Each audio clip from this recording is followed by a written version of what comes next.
সবাইকে ওয়েলকাম জানাচ্ছি আর একটি গুরুত্বপূর্ণ ক্লাসে। আজকে আমাদের ক্লাসের টপিক হচ্ছে right form of verbs. Right form of ভার্বসের অনেকগুলো রুলস আছে। এখন সবচেয়ে ইম্পর্টেন্ট যে রুলগুলো সেগুলো আমি আজকে ক্লাসে আলোচনা করব। তো চলো শুরু করা যাক। প্রথমে যে রুলটা রয়েছে এটা আমরা সবাই কম বেশি জানি, এটা থেকে শুরু করব না, শুরু করছি 2 নাম্বার রুল থেকে। দেখো, বিফোর দ্বারা দুটি পাস্ট টেন্স যুক্ত থাকলে বিফোরের আগের অংশে পাস্ট পারফেক্ট, পরের অংশে পাস্ট ইনডিফিনিট টেন্স হয়। আচ্ছা, একটা আমরা উদাহরণ দেখি যে we reach our school before the bell rang. Before রয়েছে, বিফোরের আগে রয়েছে উই রিচ আওয়ার স্কুল, বিফোরের পরে রয়েছে দ্য বেল র্যাং। তো এটাকে দেখো কি করে অ্যান্সার করা হয়েছে, we had reached our school before the bell rang. আগে পাস্ট পারফেক্ট, পরে পাস্ট ইনডিফিনিট। আচ্ছা, এরপর দেখো no sooner had, scarcely had, hardly had, when. প্রথম অংশ দেখো পাস্ট পারফেক্ট অনুযায়ী হলে ভার্বের পাস্ট পার্টিসিপাল ফর্ম হয়, দ্বিতীয় অংশ পাস্ট ইনডিফিনিট অনুযায়ী হয়, অর্থাৎ ভার্বের পাস্ট ফর্ম হয়। এটা কিন্তু খুবই ইম্পর্ট্যান্ট একটা rule. No sooner had the bell rang then the teacher enter the classroom. ঠিক আছে, নো সুনার হ্যাডের পরে আর কি সবগুলোতে আসলে পাস্ট ফর্ম হবে।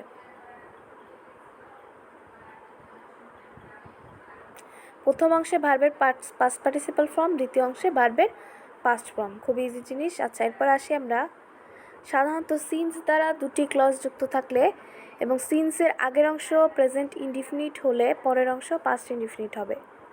দেখো, it is many years since he give up smoking. এটাকে অ্যান্সার কীভাবে করা হয়েছে, it is many years since he gave up smoking. খুবই সহজ জিনিস। আচ্ছা, এখন দেখো আবার সিন্স দ্বারা ক্লজ যুক্ত হলে এবং সিন্সের আগে ক্লজ বা বাক্যের অংশ পাস্ট ইনডিফিনিট টেন্স হলে পরের অংশ হবে পাস্ট পারফেক্ট টেন্স। ঠিক আছে, এটা একটু ভালো করে সিন্সের এই দুইটা রুল মনে রাখতে হবে। আচ্ছা, এরপর 10 নম্বর রুল দেখো, এটাও খুব গুরুত্বপূর্ণ। সিম্পল সেন্টেন্সে দুটি ভার্ব থাকলে দ্বিতীয় ভার্বটির সঙ্গে আইএনজি যোগ হয় অথবা দ্বিতীয় ভার্বটির আগে টু বসে।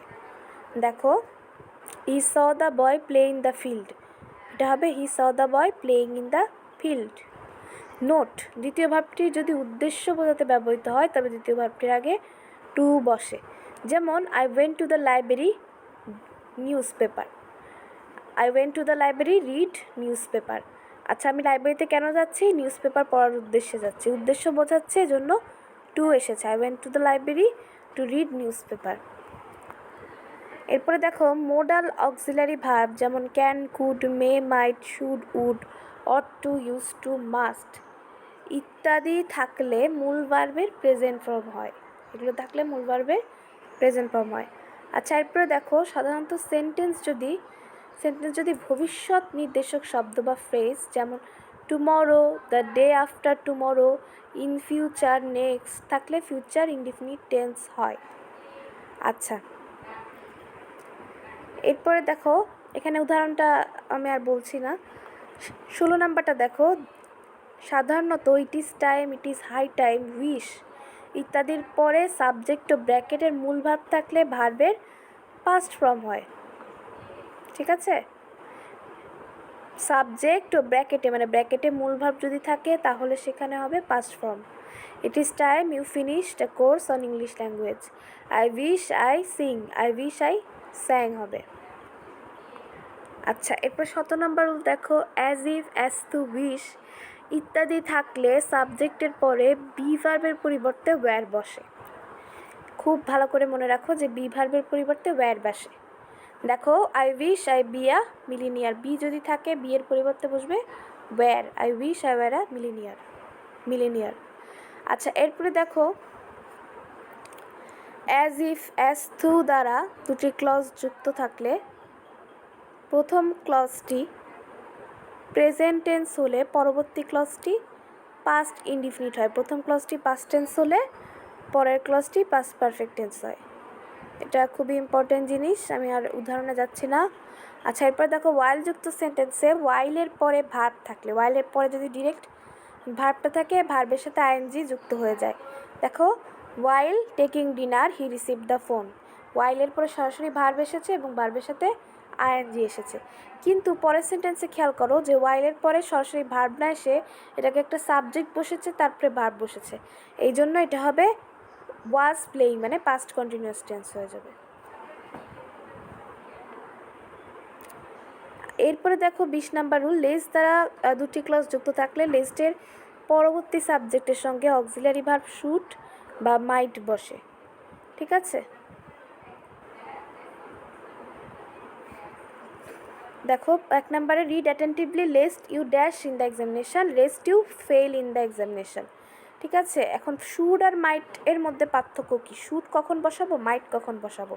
মাইট হচ্ছে সম্ভাবনা বোঝাতে, হ্যাঁ সম্ভাবনা রয়েছে, আর শুড হচ্ছে নিশ্চিত, হ্যাঁ নিশ্চিতভাবে এটা হবে, তখন সেক্ষেত্রে should. Read attentively lest you fail in the examination, এটা নিশ্চিতভাবে হবে, তুমি যদি না পড়ো তুমি ফেল করবা নিশ্চিত, এই জন্য শুড। আর পরেরটাতে দেখো walk fast lest you might be late in your class, এখানে হ্যাঁ লেট হতে পারে, তোমার একদম নিশ্চিতভাবে যে লেট হবে বলা যাচ্ছে না, লেট হতে পারে, এই জন্য এখানে মাইট বসিয়েছে। এই সেন্টেন্সের অর্থ দেখে বুঝতে হবে কোনটা আসলে মাইট বসানো যাবে আবার কোনটাতে শুড বসানো যাবে। শুড মানে নিশ্চিতভাবে হবেই, আর মাইট মানে হতে পারে, সম্ভাবনা রয়েছে। আচ্ছা, এরপরে দেখো উড দ্যাট দ্বারা সেন্টেন্স শুরু হলে সাবজেক্টের পরে কুড বসে, মূল ভার্বের প্রেজেন্ট ফর্ম হয়। Would that I be a bird, answer হচ্ছে would that I could be a bird. দেখেছো? আচ্ছা, এরপর 22 নম্বরে আসি, সাধারণত each, one of, every, either, neither ইত্যাদি দ্বারা কোনো সাবজেক্ট গঠিত হলে সেটি থার্ড পারসন সিঙ্গুলার নাম্বার হয়, এদের পরের ভার্বটিও সিঙ্গুলার নাম্বার হয়। এটা কিন্তু খুবই গুরুত্বপূর্ণ একটা রুল। দেখো ইচ বয় কামস, ঠিক আছে, এখন ভার্বের সাথে এস বাই এস যুক্ত হওয়া মানে ভার্ব হচ্ছে সিঙ্গুলার, আর নাউনের সাথে এস বাই এস যুক্ত হওয়া মানে নাউন প্লুরাল, দুইটা পুরা উল্টা। আচ্ছা, এরপরের রুলটা দেখো, অ্যাডজেক্টিভের আগে দা বসলে সাবজেক্টিভ প্লুরাল হয় এবং তদনুযায়ী ভার্বটা বসে।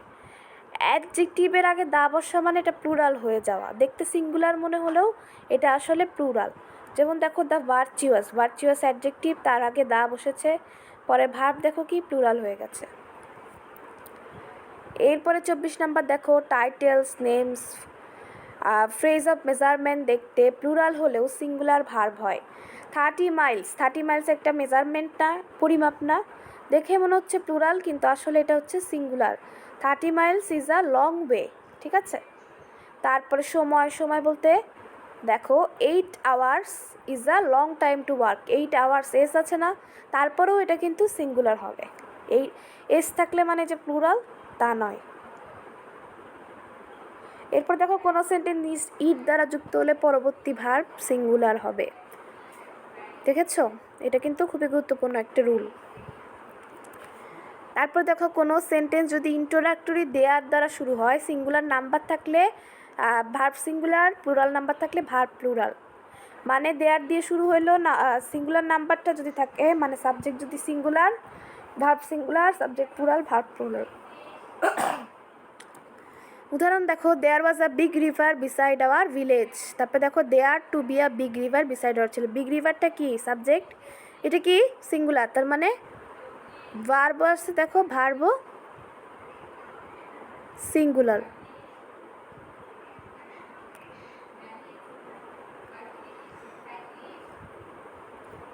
আচ্ছা, এরপরে দেখো late, had better, had rather, would better, would rather ইত্যাদি থাকলে প্রেজেন্ট ফর্ম হয়। I would rather die then beg, present form বসেছে। আচ্ছা, এরপরে ইফের কিছু রুল আছে, সেগুলো হচ্ছে কন্ডিশনালের রুল, সেগুলোতে আর যাচ্ছি না। এরপর 37 নাম্বার রুলটা দেখো, সাধারণত preposition on, in, of, for, from, by, আফটারের ইত্যাদির পরে ভার্বের সঙ্গে আইএনজি বসে, খুব ইম্পর্টেন্ট একটা রুল। তো আজকে আমরা রাইট ফ্রম আমার ভার্বের সবচেয়ে গুরুত্বপূর্ণ রুলগুলো আলোচনা করেছিলাম, যেটা ভর্তি পরীক্ষাতে আসে।